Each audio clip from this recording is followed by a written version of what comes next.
warahmatullahi wabarakatuh. Bismillahirrahmanirrahim. Alhamdulillahirabbil alamin. Allahumma shalli wa sallim ala sayyidina Muhammadin sallallahu alaihi wa sallam wa taqdirana bi jami'i hajatina fid dunya wal akhirah wa ala alihi wa sallam. Rabbi shrah li sadri wa yassir li amri wahlul 'uqdatam min lisani yafqahu qawli. Syadid bi lisani wa hdi qalbi bi haqqi sayyidina Muhammadin sallallahu alaihi wasallam. Alhamdulillah, di Ramadan yang ke-12 ya, hari 12 kita masih diberi kesempatan oleh Allah untuk bisa menjalankan ibadah hari ini. Mudah-mudahan Allah memberikan kesempatan kepada kita, memberikan umur yang panjang kepada kita, bisa menjalankan ibadah di bulan Ramadan di tahun ini. Dan mudah-mudahan kita juga disampaikan oleh Allah untuk kita untuk bertemu dengan bulan Ramadan di tahun yang mendatang. Amin. Ya Allah. Kita lanjutkan dengan pembahasan soal yang ada hubungannya dengan puasa. Bismillahirrahmanirrahim. Bagaimana hukumnya bagi para pekerja seperti orang yang membajak sawah, petani, atau pemetik buah-buahan? Apakah boleh bagi mereka ini tidak menjalankan puasa atau membatalkan puasanya? Di sini dicontohkan nasib mungkin yang pernah yang dialami oleh para petani. Setiap harinya bekerja di sawah, mereka tidak mengenal yang namanya lelah dan panas. Katakanlah contoh seperti Pak Zaid yang memiliki tanah beberapa hektar, kemudian dikarenakan ada kesempatan untuk menggarapnya, mungkin di tahun-tahun kemarin atau musim-musim yang kemarin ini belum pernah turun hujan, atau kemudian kebetulan di bulan Ramadan itu turun hujan, jadi ada kesempatan untuk menggarap sawahnya. Ketika bulan Ramadan tiba, jadi yang pertama contoh menggarap sawah, yang kedua di bulan Ramadan juga ini ada kesempatan untuk memanen padi atau buah-buahan yang lain. Kemudian Pak Zaid ini memutuskan tidak berpuasa pada siang harinya sebab ia dituntut harus menguras tenaganya untuk memanen padinya atau mengerjakan sawahnya. Bolehkah ia tidak berpuasa dengan alasan sebagaimana di atas?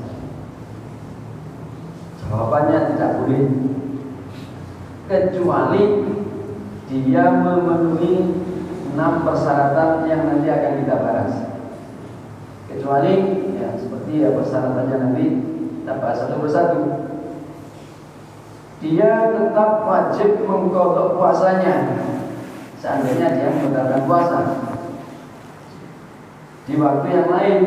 Di syarat-syaratnya yang pertama, di sini disebutkan dalam kitab Mustarsyidin Mustarsyidin halaman 112-113, la yajuzul fitru linahwi haswati wal jaddati wal jaddati nahli wal harwasi illa idistama'at fihi syurutu.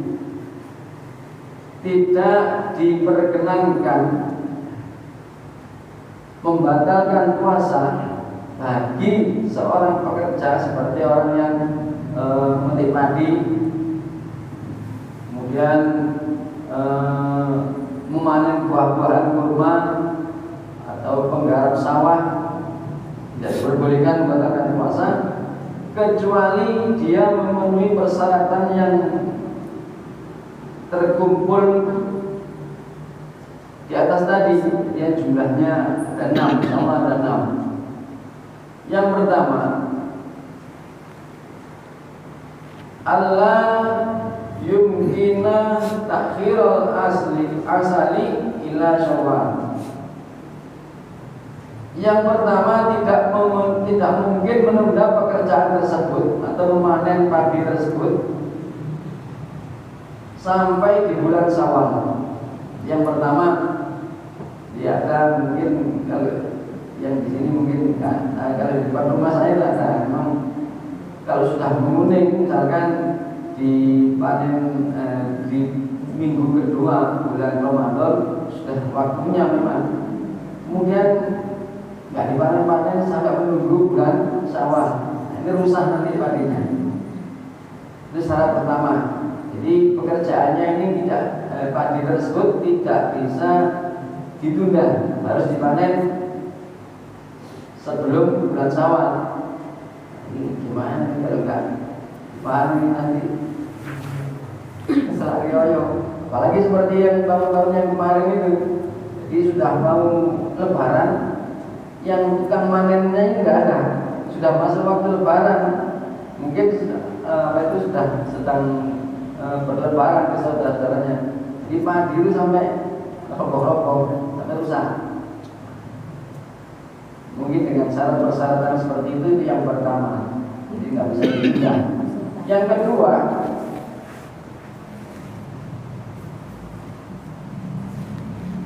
wa ayat al-daral faslul ini, wa ayat Allah yumkina takhirul asali ila syawalin wa ayat ad-daral amalu lailan aw lam yunihi dzalika fa yu'adda ila talqihi aw naqsihi naqasun la yataghasu bihi.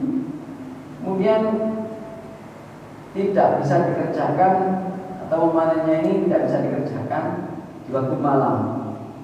Mungkin malamnya ya, entah karena unsur apa tidak bisa dikerjakan malam. Tapi sekarang ini malah orang-orang itu kalau waktu bulan puasa justru dikerjakan di malam hari. Jadi malam harinya itu setelah isya itu dipotong. Kalau nggak bisa seperti itu ya, itu syarat yang kedua. Jadi nggak bisa dikerjakan di malam hari. Itu syarat yang kedua. Kalau bisa dikerjakan di malam hari, ya tetap siangnya harus berpuasa karena ada pilihan. Kemudian wa ayyasukku alaihi shawmu musyaqqatan la tahtamil adatan bi an tubihal bi'atubihat tayakum awil julusa bil fardi khilafan libil hajar. Kemudian jika berpuasa ia merasakan kepayahan pada umumnya, tidak mampu untuk ditahan lagi. Yang ketiga ini syaratnya memang sangat berat melakukan berpuasa. Tapi ya kita kembali lagi nafsi-nafsi.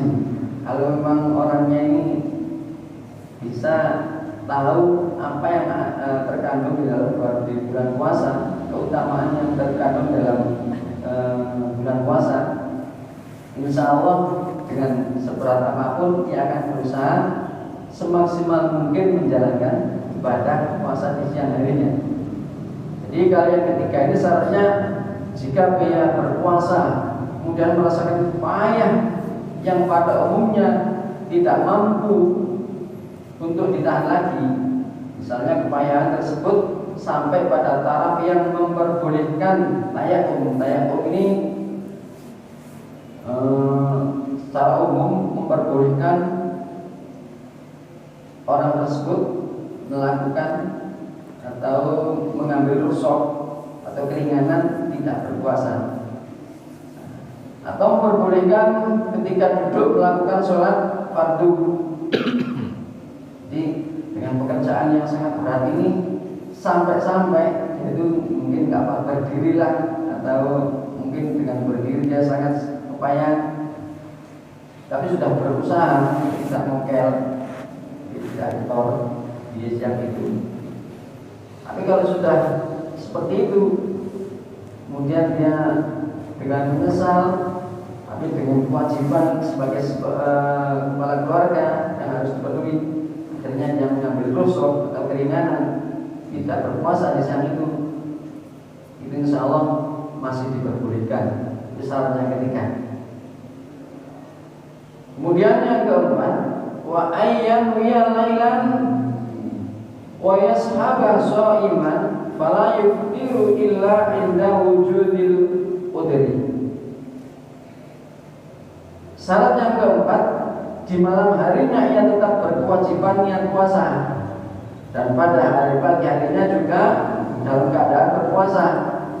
Maka ia tidak boleh tidak berpuasa atau membatalkan puasanya kecuali benar-benar udzur. Jadi kalau dia itu malamnya tetap harus niat puasa, kemudian paginya juga masih dalam berpuasa, kemudian ya, berangkatlah dia bekerja. Di dalam hatinya ketika dia berangkat bekerja ini tidak ada sedikit pun untuk memanfaatkan rukhsah atau keringanan yang diberikan kepada seorang pekerja yang tidak diperbolehkan berpuasa. Maksudnya, misalkan saya gini, aku bengio, Bismillahirrahmanirrahim, nawaitu shoma rutin dan seterusnya, kemudian saya pagi masih berpuasa. Terus pekerjaan saya ini saya kerjakan dalam hari saya gini, sungguh aku berangkat kerja kiranya upaya ya, aku yang mau lah. Ini tidak boleh. Kalau dari awal itu sudah berangkatnya seperti itu, tidak boleh. Tidak boleh. Jadi dia ada memang tidak ada niatan untuk menggunakan rukhsah mulai dari awal atau keringanan tidak berpuasa dari awal, tidak boleh. Kalau memang itu namanya disengaja, itu bicara, nah itu tidak boleh.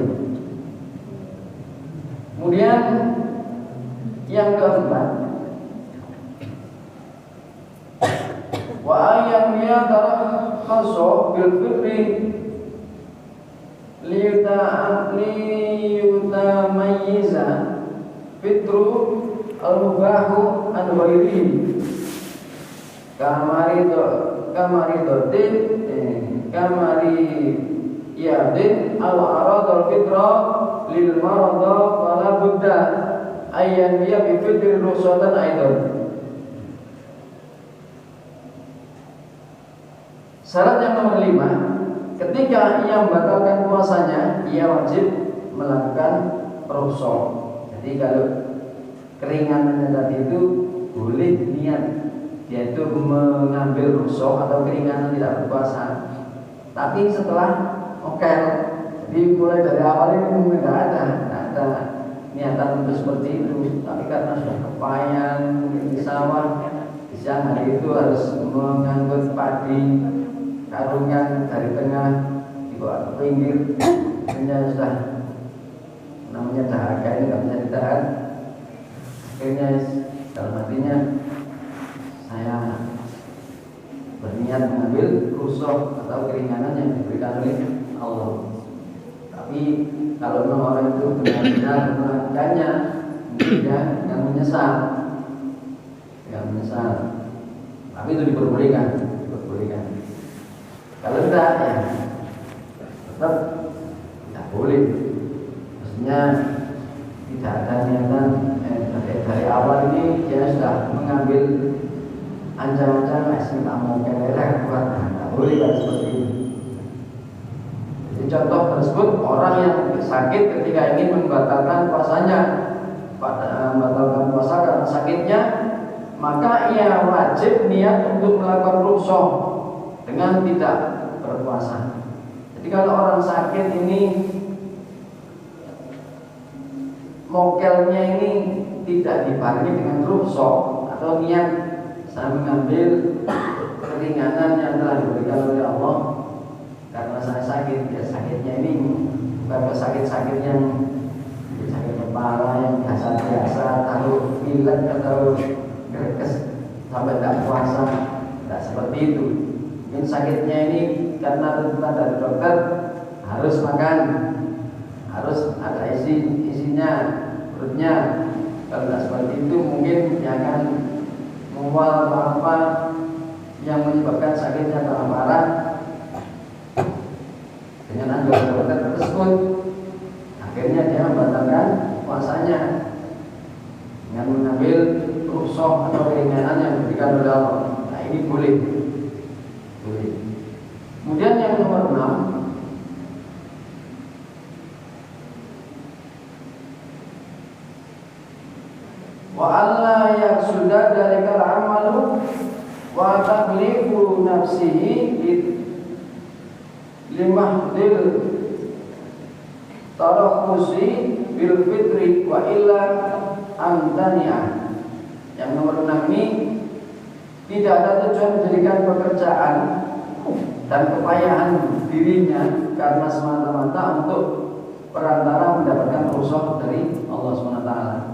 Jadi seandainya orang atau Pak Zahid yang memanen padinya tadi itu tidak ada tujuan ini, tak panen ini aja besok bulan Ramadan ini, tak untung tak, aku bisa tidak berpuasa di siang harinya lah, itu tidak boleh kalau seperti itu, karena dia sudah ada niatan untuk mengambil rukhsah yang seperti itu tidak boleh.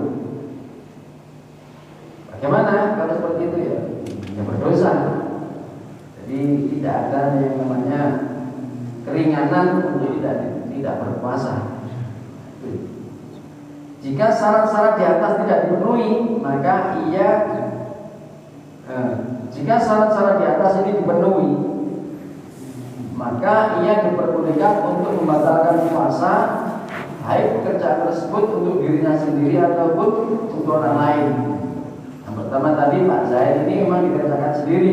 Atau yang kedua, seorang yang mempunyai profesi yang seperti itu, misalkan pekerja konstruksi atau orang yang mengerjakan jalan, mungkin jalan, biasanya jalan kan kalau pekerjaannya ini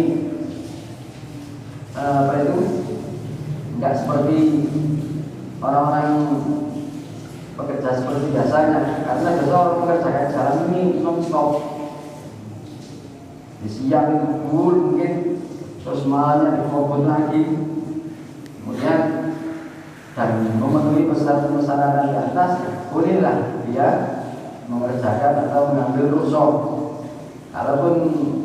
Walaupun itu bukan pekerjaan atau bukan untuk proyeknya sendiri, maksudnya dia itu buruh, itu masih diperbolehkan. Bagaimana nantinya? Dia harus membayar itu mengkodok puasanya. Kalau dia sengaja tidak memenuhi persyaratan di atas, kemudian dia sengaja untuk tidak berpuasa, bagaimana? Ini biasanya sangat besar. Di sini disebutkan man aftara yauman min Ramadan bi ghairi udhrin. Barang siapa yang tidak berpuasa sehari di bulan Ramadan tanpa udzur atau tanpa sesuatu yang memperbolehkannya ia tidak berpuasa, lam yudhi anhu shawma dahri, maka seandainya istilahnya lebih yaitu nyaur puasanya seumur hidup, ini tidak mencukupi atau belum tentu diterima oleh Allah Subhanahu wa taala, apalagi kalau dijarah. Nah, sekarang ini orang yang jarang banyak.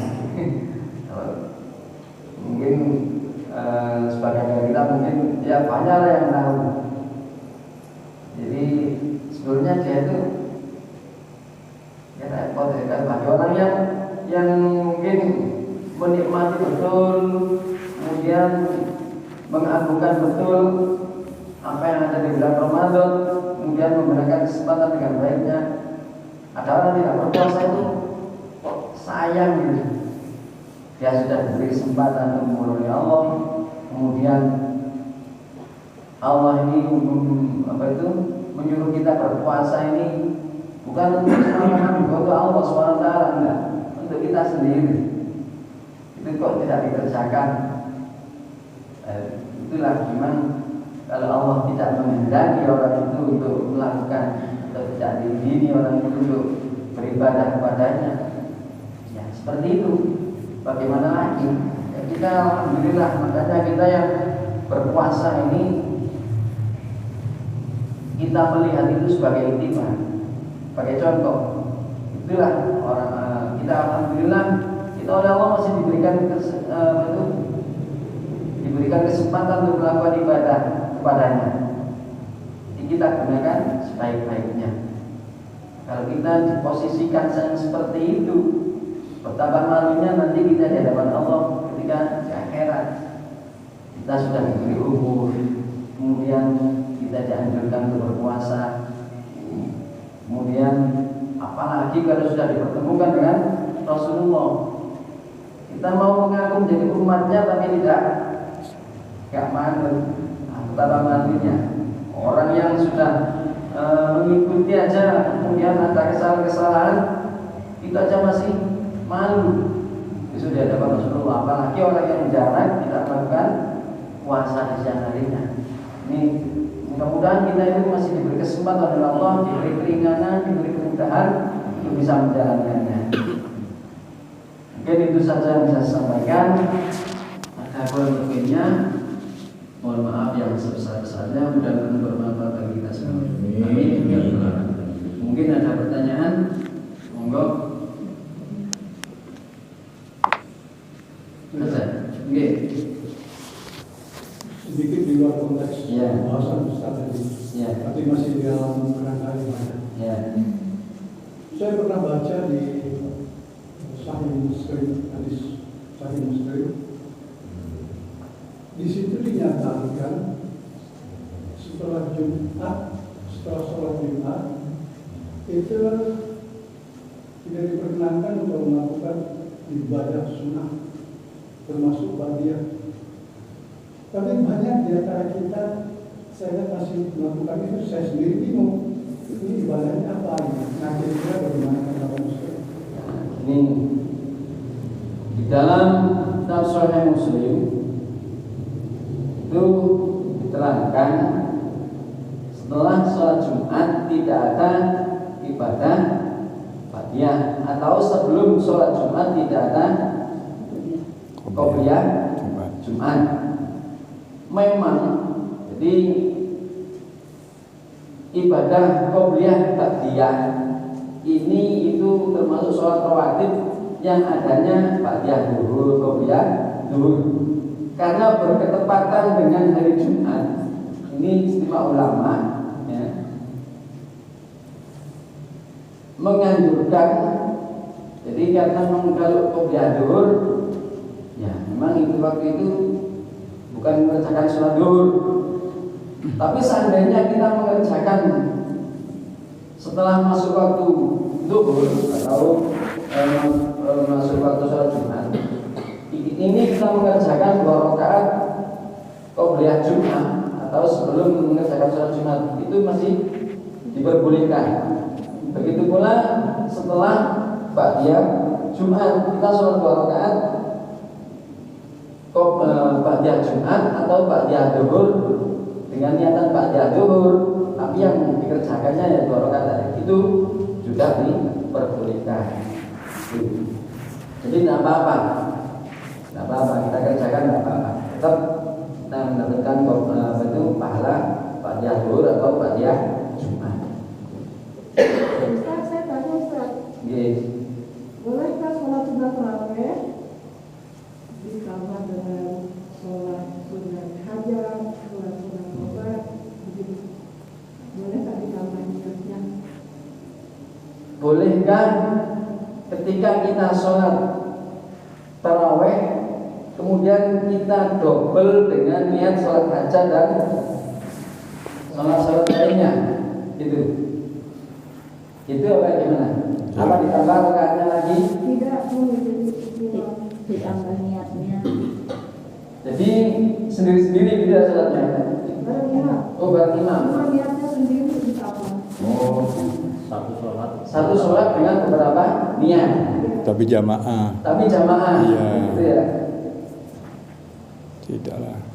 Kalau imamnya sholat taraweh, kemudian kita niatnya sholatnya di luar konteks taraweh, Tidak boleh. ya kurang tepat lah, kurang tepat. Orang tepat itu. Jadi imamnya usul sunat tarawih di imam la ilaha illallah Allahu akbar, kemudian makmumnya usul sunat tarawih di Fi hayati fi kurang tepat lah. Jadi baiknya kecuali kalau kita sholat sendiri di rumah itu boleh. Bukan konteksnya kok tidak boleh, kurang tepat. Jadi kurang tepat lah. Meskipun kita ini boleh tapi kurang tepat karena imamnya ini sholat taraweh. Meskipun kita tetap sholat taraweh bersama, tapi kita mempunyai niat yang berbeda. Ini kurang baik lah. Kecuali kalau kita sholat di rumah sendirian. Kemudian kita mengerjakan sholat taraweh, kita niatkan dengan niat yang double, itu boleh. Sholat sunatan tarawih, fi kemudian sunat hajati, sunat tasbih pun juga boleh dengan dengan sholat tasbih. Ya, tapi harus yang dikerjakan menitik beratkan pada sholat tasbihnya. Maksudnya sholat tarawih, tapi ya setelah Fatihah tetap banyak subhanallah alhamdulillah wa la ilaha illallah gitu. Tapi jarang kan orang yang seperti itu, jangan. Jadi kita gunakan sholat tarawih itu ya sholat tarawih, nanti kita sholat hajat sendiri walaupun boleh kan. Tapi alangkah baiknya seperti itu, kita gunakan sholat tarawih sendiri, sholat tasbih sendiri. Bahkan kalau di Hadramaut itu sholat tarawih yang kita lakukan di sini 20 rakaat ya. Ada yang 20 rakaat, ada 13. Itu di Hadramaut itu satu malam itu bisa tarawih itu 3 kali. Jadi misalkan Darul Mutakin ini dimulainya jam 9. Mungkin di masjid yang lain, misalkan masjid yang lain atau masjid di Solo, di sana jadwalnya sudah tahu. Orang di sekitar Sungai Sari ini sudah tahu. Di sana dilakukan jam 10 atau jam 11. Nah orang yang dari sini nih, dia itu berbondong-bondong ke sana, melakukan sholat tarawih lagi. Mungkin dari malam melakukan jam 12 malam ke sana lagi sholat lagi. Dia itu saking betul menghargai, memanfaatkan keutamaan sholat malam pada bulan Ramadan. Itu boleh. Kenyatan sholat malam. Karena apa? Di luar Ramadan nggak akan kita temui yang seperti itu. Nah, di sana itu sangat mengagungkan dalam beribadah. Bahkan mau sholat tarawih itu mandi semua. Jadi kalau di sini kan kita mandinya sehari, udah saya malam kan. Saya tahu mau sholat tarawih itu antri katanya mandi di pondok itu. Jadi dia tuh memposisikan mau menghadap kepada Allah SWT dalam keadaan bersih, kemudian ya pokoknya adabnya dijaga lah jika mau beragama dengan Allah. Seperti itu. Kalau di sini kan ini kita lain, mungkin sore tidak mandi, dulu aja, menurut saya malam sampai paginya baru mandi lagi. Jadi ya, kita meskipun nggak seperti yang di sana, kalau kita menggunakan kesempatan di bulan Ramadan kita gunakan sebaik ini. Jadi kalau mau sholat yang istilahnya double niatnya itu sebaiknya dikerjakan sendirian aja. Apa? Kecuali kalau sholat sunnah yang tidak makmum, tidak ada imamnya, itu silakan. Sunnah tahiyat al-masjidi, qabliyah as-subhi, wa ba'da al-wudu, la ilaha illallah akbar. Boleh, itu boleh. Kita sendiri tidak seperti itu biasanya. Itu boleh diperbolehkan dan membaca di keterangan di GPA itu masih boleh. Jadi dalam satu sholat kita meniatkan beberapa sholat, boleh.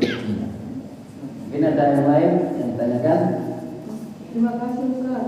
Oke. Dah. Jadi saya persilahkan, seandainya ada yang kurang jelas ketika selesai mengaji, memang saya beri kesempatan untuk bertanya. Mudah-mudahan saya sendiri juga masih belajar ya. Kalau ada keliruan atau kekurangan saya, ada yang menambahkan, saya juga sangat berterima kasih. Bisa disampaikan, mudah-mudahan bermanfaat bagi kita semua. Bismillahirrahmanirrahim. Ya Rabbana tarafna bi annana tarafna wa annana asrafna ala lama asrafna fatub alaina tawba tawsil li kulli hawba wastur lana al-awraqi wa aminir rawati waghfir li walidina rabbi wa mauludina wal ahli wal ihwani wa sa'iril hilani wa kulli di mahabbah au jiratin au suhbah wal muslimina ajma amin rabbi asma fadlan wa judan anna la biktisabi minna bil mustafa rasuli nahwami kulli suni salla wa sallam rabbi alaihi adda habbi wa alihi wa sahbihi adada tasi sahbi walhamdulil ilahi bil badai wa talahi. Allahumma salli ala Muhammad. Assalamualaikum warahmatullahi wabarakatuh.